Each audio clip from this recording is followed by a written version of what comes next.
झारखंड विधानसभा की 81 सीटें अपने आप में राजनीति की एक अनोखी कहानी समेटी हुई है। हर सीट की अपनी अलग पहचान, अपने संघर्ष और अपनी सियासी दास्तान है। आज हम आपको इन सीटों की एक सियासी गाथा से एक खास अध्याय खरसावां विधानसभा सीट के समीकरण की कहानी सुनाएंगे। नमस्कार, मेरा नाम है रितिका शर्मा और आप देख रहे हैं खबर स्तंभ। खरसावां झारखंड के कोलाहल क्षेत्र का यह आदिवासी आरक्षित विधानसभा क्षेत्र इतिहास और संस्कृति की धरोहर से भरा हुआ है। खरसावां जो कभी स्वतंत्र रियासत हुआ करती थी, आज झारखंड की राजनीति का एक महत्वपूर्ण केंद्र बन चुका है। यह क्षेत्र न केवल अपने राजनीति संघर्षों के लिए बल्कि अपनी सांस्कृतिक धरोहर, त्योहारों और आदिवासी समुदाय की परंपराओं के लिए भी जाना जाता है।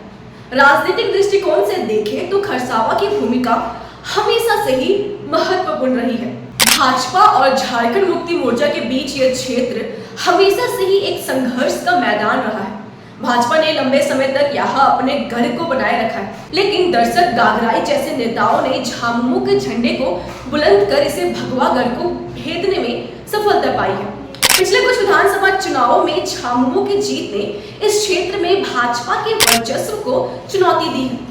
खरसावां एक वक्त था जब खरसावां की धरती पर भाजपा का परचम लहराता था। देवीलाल माटी सोय ने 3 बार यहाँ से जीत दर्ज कर अपनी ताकत दिखाई थी और उनके बाद अर्जुन मुंडा ने 1995 में झामुमो के झंडे को बुलंद किया था। फिर 2000 से 2010 के बीच भाजपा के कमल ने इस आदिवासी आरक्षित क्षेत्र पर अपनी जगह बनाई है, जिसमें अर्जुन मुंडा और मंगल सिंह सोय ने कमान ही कर दिया है। लेकिन फिर 2014 में दशरथ गागराई ने इस भगवा गढ़ को भेद दिया। अर्जुन मुंडा, जिन्होंने कई बार जीत दर्ज की थी, उन्होंने इस पर 12,000 मतों के अंतर से हार का सामना करना पड़ा। दशरथ गागराई ने न सिर्फ उस चुनाव में बल्कि 2019 में भी भाजपा के जवाहरलाल बरना को 23,000 मतों से हराकर झामुमो का दबदबा कायम रखा। अब दशरथ गागराई हैट्रिक की ओर बढ़ रहे हैं और भाजपा के लिए यह सीट वापस पाना एक चुनौती बन गई है। लेकिन इस पर सवाल है कि भाजपा का चेहरा कौन होगा। सूत्रों के अनुसार अर्जुन मुंडा इस बार दशरथ गागराई का सामना करने से बच रहे हैं। उनका ध्यान अब किसी सुरक्षित ठिकाने पर है। ऐसे में कयास लगाया जा रहा है कि उनकी पत्नी मीरा मुंडा को कमान सौंपी जा सकती है। हालांकि ये भी सच है कि दशरथ गागराई आज भी खरसावां में एक मजबूत चेहरा माने जाते हैं। बावजूद इसके दशरथ गागराई के सामने कुछ चुनौतियां भी हैं।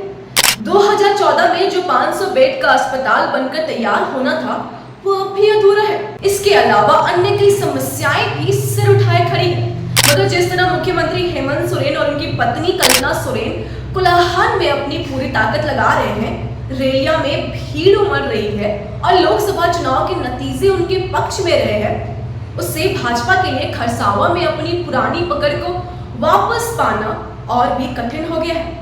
अब देखना है कि दशरथ गागराई अपने हैट्रिक पूरा करते हैं या फिर भाजपा किसी नए चेहरे के साथ पुराने गढ़ को फिर से अपने नाम करने की कोशिश करती है।